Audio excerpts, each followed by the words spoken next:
Après plus d'un an de test, effectivement, je suis toujours utilisateur de ChatGPT, mais surtout, j'avais envie de te partager pourquoi j'utilise principalement uniquement ChatGPT dans le cadre de mon apprentissage, de mes recherches et dans beaucoup d'autres choses, et pourquoi je ne passe pas la main à d'autres intelligences artificielles, du moins pourquoi je ne paye pas pour d'autres services d'intelligence artificielle. C'est ce qu'on va voir dans cette vidéo, donc pourquoi tu peux encore utiliser ChatGPT en 2025, et tu verras que les raisons sont vraiment évidentes pour la plupart des utilisateurs. Premièrement, on va voir du coup les attentes de l'utilisateur ainsi que la capacité des GPTs. Aujourd'hui, effectivement, quand on ouvre ChatGPT ou n'importe quelle intelligence artificielle, notre souhait c'est que ce soit simple et efficace. On veut pas que ce soit complexe, on veut pas avoir besoin de faire 150 demandes pour obtenir un résultat. L'avantage de ChatGPT, c'est que déjà il est multimodal et compétent dans n'importe quelle tâche qu'on va lui demander.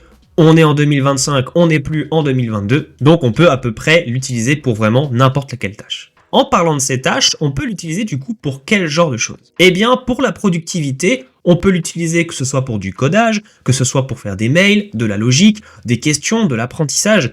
Effectivement, moi-même, j'utilise ChatGPT pour apprendre pas mal de choses sur le domaine de React, Next.js, vu qu'effectivement, on est sur des domaines de développement qui sont en constante évolution. Et donc, il est important de toujours se tenir à jour. Et effectivement, les modèles d'intelligence artificielle deviennent de plus en plus performants et donc permettent un meilleur apprentissage sans nécessairement suivre une formation intensive. On pourra notamment donner un atout vraiment important à ChatGPT, c'est son intégration au quotidien. Effectivement, oui, Gemini est intégré au téléphone Samsung, il est intégré à beaucoup d'appareils Android, ce qui fait sa plus grande force au passage. Et donc, Apple, de son côté, a permis cette intégration au quotidien, que ce soit dans les applications ChatGPT d'origine, qui permet vraiment à partir de n'importe quel téléphone, mais aussi avec iOS, avec Siri, depuis Apple Intelligence, qu'on verra un peu plus tard dans cette vidéo. Autre argument qui est vraiment intéressant à noter avec ChatGPT, c'est qu'au-delà de tous les services d'IA qui existent, que ce soit avec Quencoder qui est vraiment très généreux, que ce soit avec Gemini qui est gratuit par défaut, mais ChatGPT a quand même un coût d'usage largement maîtrisé.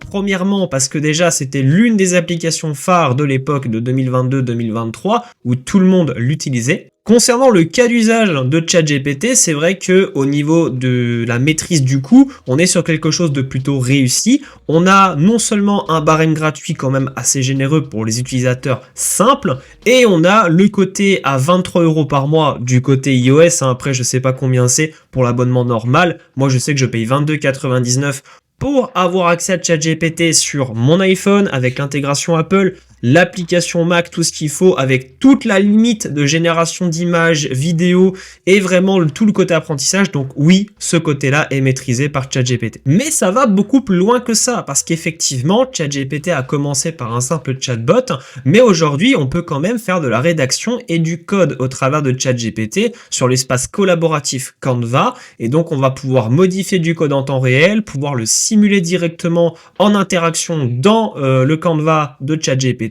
Et ça nous permet d'aller un peu plus vite pour ceux qui n'ont pas notamment les moyens d'avoir des logiciels supplémentaires comme Cursor, Windsurf, etc. Dans notre métier de créateur de contenu, effectivement, ça peut aussi avoir un impact positif. Effectivement, ça va être le côté Photoshop, le côté génération de miniatures. ChatGPT est quand même capable de tout faire, même si je préfère faire les choses moi-même quand même pour pas perdre en dextérité et aussi ma propre créativité.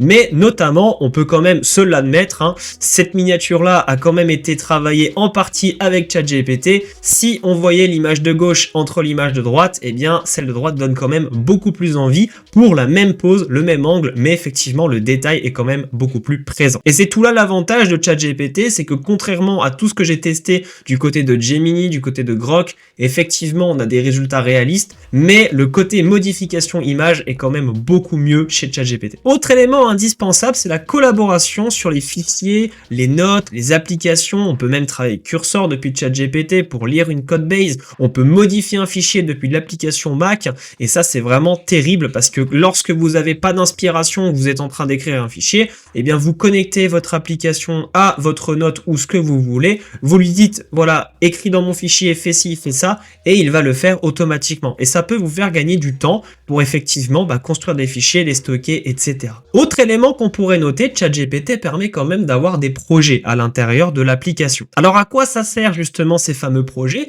Eh bien les projets servent tout simplement à stocker des fichiers, que ce soit pour sauvegarder des images que vous avez en cours. Imaginons que vous êtes en train de développer un projet de développement web où vous êtes en train de faire une application complète, eh bien vous mettez tout au même endroit, que ce soit du HTML, des fichiers React, etc.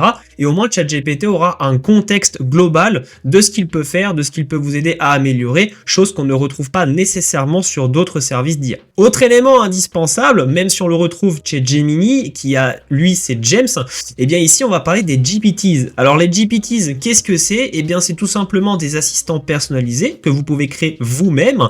Et l'avantage, c'est que, alors sur le plan gratuit, je précise, vous pouvez utiliser les GPTs qui eux ne sont pas paramétrés par vous-même.